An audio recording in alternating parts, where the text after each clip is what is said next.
Այժմ իմ բացառիկյուրն է ընտրություններում հաղթող ուժի ներկայացուցիչ վարչապետի պաշտոնակատար Նիկոլ Փաշինյանի գլխավոր խորհրդական քաղաքացիական պայմանագիր կուսակցության պատգամավորական տեխնացու Արայիկ Հարությունյանը, պարոն Հարությունյանը նաև այս ընտրություններում եղել է շտաբի անդամ, այնպես որ շատ լավ տեղեկացված է ընտրությունների ընթացքի մասին։ Շատ շնորհակալ եմ պարոն Հարությունյան այս հնարավորության համար եւ ԿՀ-ն հրապարակեց վերջնական արդյունքները փաստորեն եւ ստացվում է որ դուք ունեք ձայների 53.91%, Հայաստան դաշինքը 21.9, իսկ պատիվ ունեմը 5.22, դուք ստանում եք 71 մանդատ, Հայաստանը 29 մանդատ, պատիվ ունեմը 7 մանդատ։ Գոհ եք արդյունքներից։ Հայաստանը ընդհանուր ստացել է 107 մանդատ, խոսքը Հայաստան դաշինքի մասին է։ Իհարկե գոհ ենք, որովհետև քարոզարշավը այնպես ստացվեց, որ մեր ժողովուրդը դրա արդյունքում տվեց, այսպես ասած, պողպատե մանդատը հետագա բարեփոխումներ իրականացնելու եւ մենք կարծում ենք, որ թե անցած 3 տարիներին, թե առավել եւս ապագա 5 տարիներին կարդարացնենք այն հույսերը, որ մեզ հետ կապել են։ Եթե համեմատենք 2018 թվականի արդյունքների հետ, ազգային ժողովի ընտրությունների հետ, ձեր հավաքած ձայները նվազել են ավելի քան 190,000-ով, դա բավական մեծ թիվ է։ Այն ժամանակ դուք ստացաք ձայների 70.42%, իսկ հիմա 53.91%։ Սա միայն պատերազմի պարտությամբ է պայմանավորված, թե կան նաև այլ պատճառներ, կամ գուցե կարծում եք, որ պատերազմի հետ կապ չունի։ Մի քանի պատճառներ կան դրա հետ կապված, անշուշտ պատերազմը կարող է համարվել դրա հետևանքներից մեկը եւ այն հակաքարոզչությունն ու այն կեղծ ուրեմն լրատվական եւ մեծ հարձակումները, որոնք տեղի ունեցան, իդեպ դրանք սկսել էին արդեն հեղափոխությունից անմիջապես հետո, բայց կարծում եմ, որ հետհեղափոխական շրջանում հեղափոխության արդյունքում իշխանություն ձևավորած ուժը 2-3 տարի հետո չի կարող պահպանել այն ուրեմն քվեի ամբողջականությունը, որ ստացել էր նախորդ ընտրությունների ժամանակ, բնականաբար այդտեղ կորուստներ կլինեն, ես վստահ եմ, որ թե թյուրընկալումների, թե օբյեկտիվ դժգոհությունների արդյունքում այդ քվեները նվազում են, բայց մենք կփորձենք առաջիկա 5 տարիների ընթացքում վերականգնել այդ քվեները եւ ասել, որ Հայաստանի Հանրապետությունում ապագա կա բոլոր ոլորտներում եւ իրականացնել են ծրագիրը իրական, որ նախանշել էինք դեռ 2018 թվականին։ 3 տարին մեզ համար շատ քիչ ժամանակահատված էր բոլոր խոստումները կատարելու համար, մանավանդ որ 2020 թվականի սկզբից մենք մտանք մի աղետալի փուլ, սկզբում COVID-ի հետ կապված, հետո պատերազմի հետ կապված եւ բնականաբար չկարողացանք ամբողջացնել այն ռեֆորմները, որոնց խոստումները տվել էինք, բայց վստահ եմ, որ այն մանդատը, որ ստացել ենք հիմա, թույլ կտա մեզ դրանք իրականացնել եւ մի բան էլ ավելին։ Հիմա Հայաստան դաշինքը պնդում է, թե զանգվածային խախտումներ են եղել, այսօր իրենց ներկայացուցիչը Արամ Վարդևանյանը ներկայացրեց այդպես փաստեր, որը իհարկե չընդունվեց ԿԸ-ի կողմից, բայց նրանք պատրաստվում են այդ ամենը ներկայացնել նաև սահմանադրական դատարան եւ վիճարկել արդյունքները ընտրությունների։ Նրանք հատկապես նրանց մտահոգում է զինծառայողների քվեարկությունը, ըստ ուրեմն Հայաստան դաշինքի զինծառայողները ուղղորդվել են, նրանց քվեարկությունը ուղղորդվել է, բերվել են ավտոբուսներով, մեքենաներով, այսինքն ըստ նրանց դա կազմակերպված քվեարկություն է, խնդրեմ, դուք ինչ կարող եք։ Զինծառայողների ուղղորդումը բնորոշ է բացառապես Ռոբերտ Քոչարյանին եւ նրա ռեժիմի ժամանակահատվածին։ Թե 2018-ին, թե 2021 թվականին նման բաներ բացառվել են մեր իշխանության օրոք եւ կարծում եմ, որ մենք 2021 թվականին ապահովել ենք բոլոր հնարավորությունները ազատ ընտրության համար, դրա մասին խոսում են շատ դիտորդներ, վստահված անձինք, հանձնաժողովի անդամներ, մենք իրավական պետություն ենք, մեր ընդդիմախոսները բոլոր հնարավորությունները ունեն վիճարկելու ուրեմն այն փաստերը, որոնք ունեն նույն սահմանադրական դատարանում, բայց ազնվությամբ պետք է ասեմ, այսօր ես նույն ձեր մատնանշած իրավաբանի խոսքը լսում էի կենտրոնական ընտրական հանձնաժողովում եւ պետք է ասեմ, որ այդ փաստերը շատ թույլ են եւ այդպես էլ պետք է լինեն, որովհետեւ իշխանությունը որևէ մտադրություն չի ունեցել կեղծելու ընտրությունները վարչապետ Փաշինյանը բազմաթիվ անգամ եւ մեր քաղաքական թիմի անդամները բազմաթիվ անգամ դրա մասին նշել են վարչապետը ասել է ես երկու ձեռքս կկտրեմ, բայց թույլ չեմ տա գետ մեկ քվ կեղծվի եւ այդպես էլ եղել է եւ միջազգային դիտորդների պնդումները հենց դրա մասին են, որ մեր ընտրությունները համապատասխանել են ամենաբարձր մակարդակին։ Պարոն Ալեքսյան, հիմա օրինակ ականատես այդ դիտորդական խումբը եւ նաեւ Դանիել Իոնիսյանը տարբեր ուրեմն հետազոտություններ անցկացրել, մի մասը ասում է, թե ենթադրենք այդ ընտրությունների խախտումների մեծ մասը ուրեմն կատարվել է Հայաստան դաշինքի կողմից։ Դա ես չեմ ասում, Ես ուզում եմ ասել նաև Դանիել Իոնիսյանը տեսնում է կորելացիա, այսպես կոչված կա առավոտյան ընտրող քվեարկություն, շատ ակտիվ քվեարկություն եւ հիմնականում Հայաստան դաշինքի կողմ։ Այ դուք դա սեփականում եք այդ հետազոտության արդյունքը, ինչպես եք վերաբերում դրան, դուք որևէ կարծիք ունեք այդ։ Մենք այդ ամենը ընթացքում ընտրությունների, այսպես ասած, ֆիքսում ենք եւ արձանագրում ենք եւ լավ է, որ դիտորդներն են նաեւ այդ կապը տեսնում, բնականաբար տասնյակ ձերբակալվածների եւ քրեական գործերում հիմնականում չէ, անցնում են Հայաստան դաշինքի պատիվ ունեմի մի շարք այլ քաղաքական ուժերի, բայց ոչ մեր քաղաքական ուժի ներկայացուցիչները մենք մնացել ենք մեր սկզբունքներին հավատարիմ։ Այս մարդիկ մտածել են, որ կարող են վերականգնել հին համակարգերը, բայց 2021 թվականի ընտրությունները նրանով էին լավ, որ վերջակետ դրեցին ընտրակեղծարարական մեքենայի գոյությանը, որովհետև ըստ էության այն հարավոր միլիոն դրամները կամ դոլարները, որի մասին խոսում եմ մամուլում, որևէ ազդեցություն կամ քիչ, այսպես ասեմ, շատ քիչ ազդեցություն ունեցան։ Օրինակ, որ չգրանցված, ասենք, ծախսերի մի մասը պարզ է, թափանցիկ է, երևում է այդ ամենը, բայց խոսվում է նաև այն մասին, որ եղել են ծախսեր, որոնք ոչ միտեղ չեն գրանցվել, այդ դուք ինչ-որ տեղեկություններ ունեք։ Դե նայեք, եթե վերցնենք այն գումարը, որ մենք ներկայացրել ենք, որ ծախսել ենք այս ընթացքում, ավելի քան 470 միլիոն, եւ Հայաստան դաշինքինը, որը եթե չեմ սխալվում 300 քանի միլիոն, 400 միլիոնը չի անցնում եւ համեմատեք այն ծախսերը եւ այն մեդիա նկարները, որ մենք տեսնում ենք, համեմատեք մեր ծախսերը եւ նրանց ծախսերը եւ կտեսնեք, որ այստեղ այն մի բան այն չի, այսինքն զգալի տարբերություն կա ծախսերի մեջ, որոնք մենք մեդիայով տեսել ենք, բայց դրանք արտացոլված չեն հիմնադրամով, գուցե նույն դիտորդները հետամուտ լինեն դրան եւ տեսնեն, թե ինչ է կատարվել, բայց այս պահին մենք պետք է արձանագրենք, որ ժողովուրդը իր վճիռը կայացրել է, մի ուժին ասել է, որ դու պետք է լինես իշխանություն, մի ուժին ասել, երկու ուժի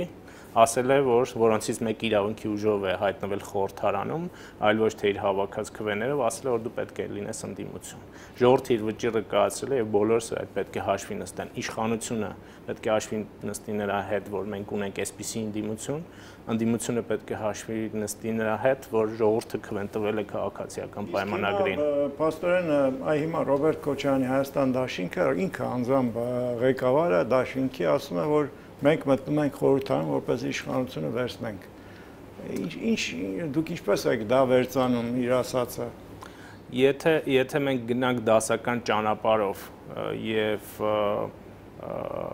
դասագրքային ճանապարհով, ապա ցանկացած ուժ, որը որպես ընդդիմություն մտնում է խորհրդարան, բնականաբար նրա նպատակն է հաջորդ փուլում ընտրությունների դառնալ իշխանություն։ Եթե իրենք սա նկատի ունեն, նորմալ քաղաքական պայքար է, մենք այդ իրողությունների հետ հաշվի ենք նստում։ Բայց եթե նրանք շարունակել են նույն ոճով ապակայունացնելով երկիրը, մենք դա առավելագույնս թույլ չենք տալու նրանց։ Իդեպ, հիմա այսպիսի հարց է, որ նախկին խորհրդարանում ձեր դիմախոսներից մեկը Լուսավոր Հայաստանն էր, որ մի շարք պես ոլորտներում ձեզ հետ համախոհ էր, այսինքն դուք գրեթե նույն արժեքներն եք կիսում շատ հարցերում, այդ թվում նաև ժողովրդավարական արժեքների Հիմա բայց ինչպես եք աշխատելու այս ընդդիմության հետ, որը բավական արմատական, այսպես կարելի ասել անհաշտ ընդդիմություն է եւ այդ հարցերում խիստ այդպես տարբեր հայացքներ ունի, ինչպես եք աշխատելու։ Դուք միանգամայն նոր որակի, ուրեմն ընդդիմության հետ եք գործ ունենալու եւ շատերը ենթադրում են, որ ձեր արճակատումը փողոց եւ կառավարություն հիմա տեղափոխվելու է խորհրդարան նույն գրեթե նույն այդ հայ հոյախոսությունը գուցե նույն թշնամական այդ փոխադարձ հայտարարությունները այդ դուք նման բան կանխատեսում եք։ Գիտեք հունիսի 21-ին ընտրությունից անմիջապես հետո վարչապետ Փաշինյանը համերաշխության կոչ արեց եւ մասնավորապես մեր կողմնակիցներին եւ մեր աջակիցներին կոչ արեց զերծ մնալ այն հայ հոյախոսությունից, որ կար, այսպես ասած, եթերում եւ նախընտրական փուլում եւ ընտրությունների ժամանակ մեզանում։ Եվ ես շատ կուզեմ, որպեսզի այդ կոչին հետևեն նաեւ մեր ընդդիմախոսները եւ մրցակից ուժերը։ Եվ մենք այս տրամաբանության մեջ ենք գործելու։ Բնականաբար, եթե մրցակիցները այլ ոչ ընտրեն եւ այլ կերպ շարունակեն, մենք էլ դրանից եզրակացություն կանենք, բայց մենք այս զարգացումը չենք ցանկանում ընդհանրապես։ Մենք տեսնում ենք, որ այսպիսի ուժեղ մանդատ հանրությունը տվել է քաղաքացիական պայմանագրին նաև այն պատճառով, որ ցանկացել է, որ իշխանությունը լինի ամուր եւ այդ հանդարտությունը իջնի մեր հանրության վրա։ Մենք տեսնում ենք, որ խորհրդարանական ընտրություններից անմիջապես հետո մթնոլորտ է փոխվել։ Դա երևում է եւ ԶԼՄ-ներում ավելի հանգիստ է, եւ դա երևում է եւ ԶԼՄ-ներում, դա երևում է եւ փողոցում, դա երևում է ամենուր։ Ժողովուրդը կարծեք թե հոգնել է այդ լարվածությունից հիմա։ Եվ կարծում եմ, որ ժողովուրդը առնվազն շատ կզայրանա, եթե որևէ ուժ փորձի նորից մթնոլորտը սրել եւ լարվածություն մտցնել հանրության մեջ։ Բայց կարելի է ընդհանրել, դժվար չէ ընդհանրել, որ հիմա իրենք այնպեսի օրինագծեր են բերելու, որ օրինակ ձեզ համար դա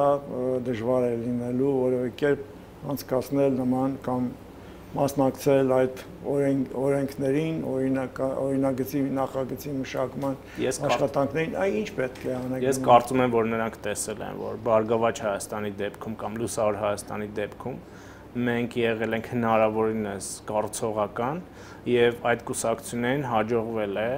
ոչ բոլորը, բայց իրենց բերած օրինագծերից որոշները անցկացնել խորհրդարանում ընդառաջ գնալ քաղաքացիական պայմանագիրը այսպեսի գործելավոճ որդեգրել է։ Ես ուզում եմ կրկնել, որ մենք միտված ենք դրան եւ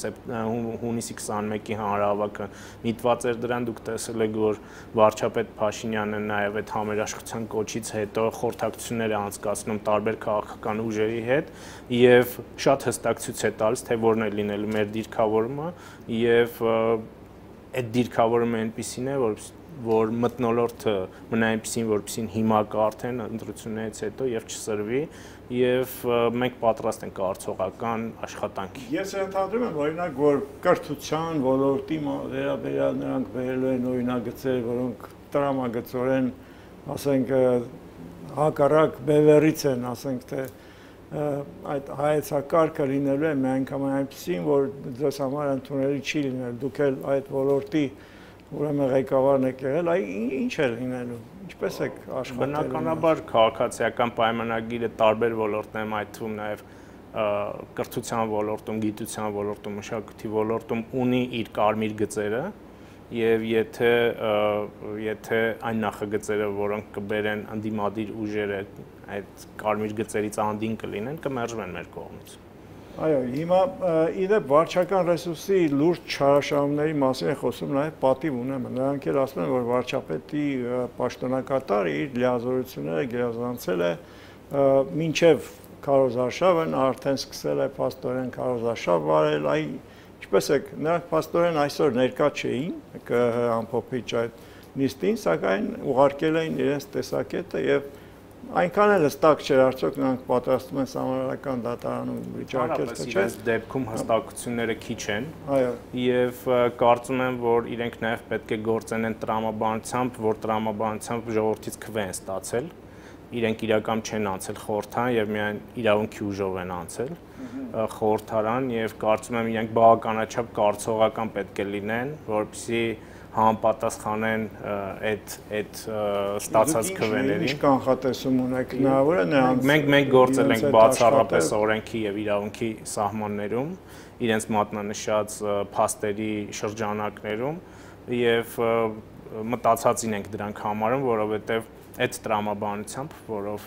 նրանք առաջ են գնում, փաստացի այսօրվանից մենք իրավունք չունենք անցկացնել հանդիպումներ, քննարկումներ, հանրահավաքներ եւ այլն, որովհետեւ դա կարող է դիտվել հաջորդ ընտրությունների նախընտրական փուլի մի մաս։ Հիմա իրենք, ասենք դուք ասում եք մերժիր Սերժին, բայց հիմա Սերժ Սարգսյանը փաստորեն անդիմության առաջին ներկայացուցիչներից էր, որ հստակ ասաց, որ այո, Փաշինյանը հաղթել է ընտրություններում։ Դուք այստեղ որևէ բան տեսնում եք, ասենք, ինչ-որ մերձենալու կամ չգիտեմ երկխոսելու որևէ ազդանշան կամ որևէ բան, ինչպես է գնահատում նրա այդ հայտարարությունը։ Դա շարունակական լինի, ապա մենք գործենք այն տրամաբանությամբ, որի մասին արդեն խոսեցի ես, ասելով, որ մենք հաշվի ենք նստում ժողովրդի քվեի հետ եւ տեսնում ենք, թե ինչպիսի խորհրդան է ձևավորել հանրությունը եւ այդ խորհրդանի շրջանակում էլ պետք է աշխատենք։ Շատ հասարակ մի հարց եմ տալիս պարոն Հարությունյան, հիմա դուք խորհրդանում եք։ Ենթադրենք հենց պատիվ ունեմից ելույթ են մեկը եւ ասում են կապիտուլյանտը առանց վարչապետի անունը նշելու ու ենթադրենք արդեն վարչապետը կա, արդեն գործող վարչապետ է, ինչ պետք է անեք։ Անverջ եկեք հասնենք խորհրդանի առաջին նիստին, եկեք տեսնենք թե ինչ մտնոլորտում որ արգելում է վարչապետին։ Ես ճիշտն ասած չգիտեմ, բայց ասեմ հետեւյալը։ Վերջին մեկ շաբաթում ես ընդդիմախոսների մրցակիցների բառապաշարում տեսնում եմ նման արտահայտությունների զգալի պակաս։ Եվ ես հույս ունեմ, որ մինչև խորհրդարանի առաջին նիստի գումարումը այդ բառապաշարը իսպար դուրս կգա նրանց դուրս կգա շրջանառությունից։ Հիմա այսպիսի մի քննադատական դիտողություն, շուրջ 26 թե 25 կուսակցություններ մասնակցում այս ընտրությունների, դրանցից ոմանք արևմտամետ, համենայն դեպս իրենք այդպես են ներկայացնում իրենց կուսակցություններ էին եւ նրանք ասում էին, թե դուք Սերժ Սարգսյան եւ Ռոբերտ Քոչարյանը ներկայացնում եք ուրեմն ռուսական թևը, այսպես ասած, եւ նրանք նույնիսկ այդ մուրճ մանգախ աստղ եւ այլն իրար այդ նկարում են այդ, որը չգիտեմ ինչպես եք դուք դա անցալում, այդ ամենը դա անցալում ենք որպես հումոր։ Հումոր եք։ Բայց այն նրանց քննադատությանը ինչպես կվերաբերվեք դուք, ինչպես եք օրինակ ազգային բևեռը, ազգային ժողովրդավարական բևեռը։ Վարչապետ նրան այո հրավիրել է, նույնպես նրանց է հրավիրել երկխոսելու, բայց չեն գնացել։ Եվ նրանք խիստ քննադատական այդպես մոտեցում ունեն վերջին ձեր արտաքին քաղաքական նախաձեռնություններին։ Նախ ես ասեմ Բևեռի դեպքում, որ վարչապետը նրանց հրավեր չի ուղարկել, ես եմ անձամբ Բևեռի ղեկավարի հետ, ցուցակը գլխավորողի հետ խոսել, իմանալու նրանց տրամադրվածությունը նման խորհրդակցություններ անցկացնելու մասին, այնուհետև դրա իրենց արձագանքը լսելուց հետո նոր հրավեր պետք է ուղարկենք, բայց նրանք ասացին, որ միտված չեն նման խորհրդակցություններ եւ բնականաբար հրավերը նրանց չուղարկվեց, ես ցավում եմ նման դիրքորոշման համար, որովհետև այն հարթակը, որը մենք հիմա փորձում ենք ստեղծել ներգրավելով ձեր մատնանշած ուժերին եւ շատ այլ ուժերի, որոնք չեն անցել արտախորհրդանական ուժերին, այս հարթակը ստեղծվում է նրա համար, որպեսզի նրանց քննադատությունը եւ նրանց առաջարկները լսելի դարձնեն։ Ես չէի ուզի, որ որոշ ուժեր այնպիսի կեցվածք դրսևորեն, որը ի վերջո առաջիկա 5 տարիներին նրանց ընդհանրապես որևէ գործընթացից դուրս կթողնի։ Եվ այդ հարթակը հենց միայն դրա համար է ստեղծվում, որ ինչ տեսք է ունենալու այդ հարթակը։ Մոտավորապես այն քաղաքական ուժերը, որոնք մասնակցել են խորհրդակցություններին վարչապետի հետ,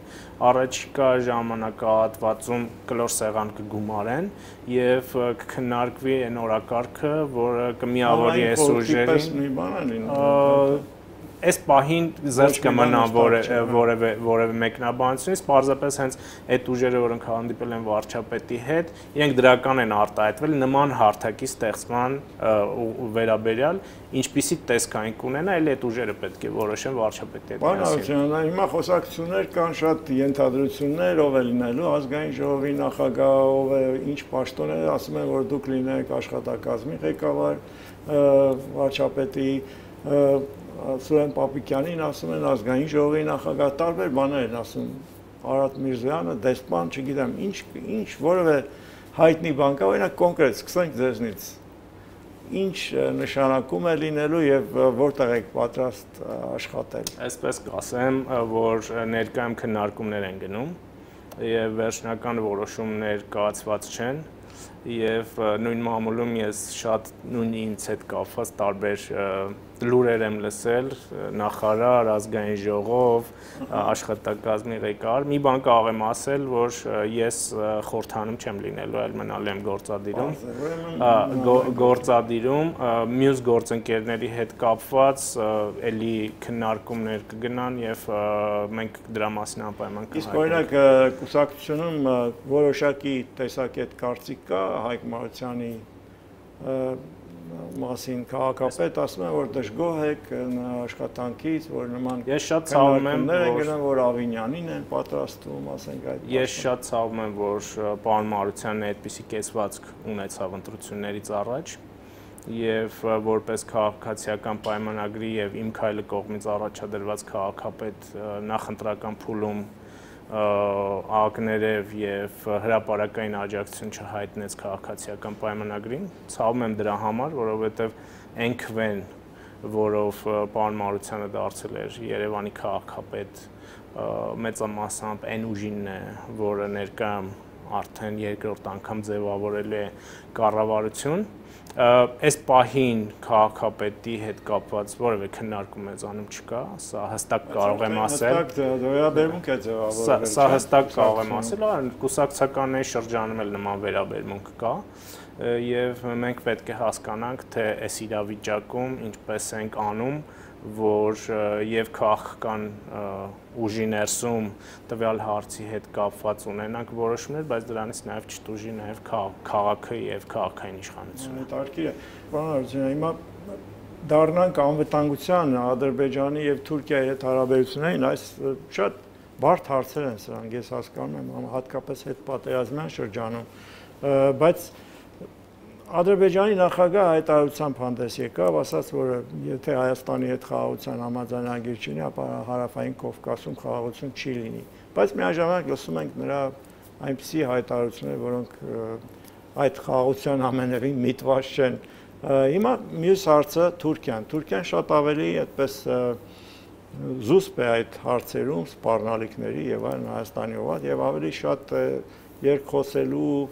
հարաբերությունները վերականգնելու ազդակները, ազդանշանները ուղարկում, որևէ բան կա, ծրագիր կա այդ հարցերում որևէ նախաձեռնությամբ հանդես գալու համար։ Անդամրազյան, այսպես ասեմ։ Եվ ընդհանրապես արտգործ նախարարի հարցը, եթե կարող եք նաև այդ մասին ասել։ Միանշանակ են իրավիճակը, որ ունենք արտաքին գործերի նախարարության ուղղությամբ եւ այն կեցվածքը, որ որոշ դիվանագետներ ընդունեցին հատկապես նախընտրական փուլում, դա մեզ համար անընդունելի էր, ըստ էության դա նման բարդ փուլում կարելի է որակել որպես դասալքություն եւ սա ինձ համար, սա իմ անձնական կարծիքն է եւ սա ինձ համար միանշանակ կարծիք է, որովհետեւ մենք, այսպես ասած, ամենօրյա ռեժիմով բախվում ենք անվտանգային խնդիրներին, արտաքին քաղաքական խնդիրներին, որին արտաքին քաղաքական գերատեսչությունը պետք է արձագանքի եւ մեր գործընկերներ, նախկին գործընկերները, որոնք լքեցին իրենց դիրքերը առնվազն մինչեւ նոր կառավարության ձևավորումը եւ արտաքին գործերի նոր նախարարի նշանակումը պետք է մնային իրենց դիրքերում պաշտպանելու Հայաստանի դիրքերը արտաքին քաղաքական ուղղությամբ հիմա իհարկե աշխատանքներ են տարվում նույն են տրամաբանության որ հարց տվեցիք թե ով որտեղ կլինի եւ ինչ նշանակումներ կլինի դա քննարկվում է եւ շուտով հայտնի կդառնա ինչ վերաբերում է անվտանգային խնդիրներին ես ինքս այսպես դրա պատասխանատուն չեմ եղել անցած 3 տարիներին, բայց որպես քաղաքացիական պայմանագիր կուսակցության վարչության անդամ կասեմ, որ մեր գործողությունները միտված են նրան, որպեսզի մենք նոր սրացումներ չունենանք սահմանին եւ Արցախի ուղղությամբ եւ այդ ուղղությամբ ենք աշխատանք տանում, իսկ եթե Ադրբեջանը խաղաղություն է ուզում տարածաշրջանում, առնվազն իր հռետորաբանությունը տարբեր հարթակներում պետք է նույնանման լինի։ Որևէ հույս կա, որ գերիների հարցը կարող է մոտ ապագայում լուծվել։ Կառավարությունը եւ տարբեր գերատեսչություններ այդ ուղղությամբ ամենօրյա ամենժամյա աշխատանք են տանում եւ մեր միջազգային գործընկերների հետ դուք տեսել եք, որ Եվրամիությունն է անընդհատ այդ ուղղությամբ աշխատանք տանում եւ հայտարարություն անում ամենամեծ ներգրավվածությունը այստեղ անշուշտ ունի Ռուսաստանի Դաշնությունը, նախագահի մակարդակով, արտաքին գործերի նախարարի, պաշտպանության նախարարի, գեներալ Մուրադովի մակարդակով մենք մեր գործընկերների հետ աշխատում ենք, որպեսզի օր առաջ, ժամ առաջ այս խնդիրը լուծում ստանա եւ մեր հայրենակիցները օր առաջ իրենց ընտանիքներ վերադառնան։ Ուղղակի այդ դատավարությունը, որ ընթանում է այսօր, իսկապես շատ սահմարկեցիչ այդպես տեսարան է, որ տեսնում ենք մեր ռազմագերիներին ցուցադրում են այդպես ցուցադրական դատավարություն է տեղի ունենում եւ մարդու իրավունքների կոպիտ խախտումներով եւ մենք ինչպես ենք մասնակցում այդ գործընթացին, դատավարությունը որևէ կերպ օժանդակություն կա Հայաստանի կողմից, թե թույլ չեն տալիս։ Ես այսպես ասեմ, որ այն նույն տրամաբանության մեջ պետք է ասեմ, որ Ադրբեջանը մի կողմից խաղաղության մասին է խոսում, բայց մյուս կողմից անում է գործողություններ, որոնք ամենևին միտված չեն դրան եւ դատավարությունը նույն տրամաբանության մեջ է։ Հայաստանի Հանրապետությունը իր քաղաքացիներին օգնում է այն հնարավորությունների սահմաններում եւ դրա առավելագույնի սահմաններում, որոնք կան տարբեր էլի միջազգային կառույցների միջոցով, դուք գիտեք, որ այստեղ կա ձևավորված խումբ, որ գերիներով առանձին զբաղվում է, ուրեմն եվրոպական դատարան հայցեր են ներկայացվել, այն գործիքակազմը, որ այսօր շարված է սեղանին, ամբողջ օգտագործվում է։ Շատ շնորհակալ եմ, պարոն Արաքելյան, ձեզ հաջողություն եմ մաղթում, սիրելի հեռուստադիտողներ, շեշտեմ, որ մենք զրուցում ենք վարչապետի պաշտոնակատար Նիկոլ Փաշինյանի գլխավոր խորհրդական Արայիկ Հարությունյանի հետ, շնորհակալություն, ստեսություն։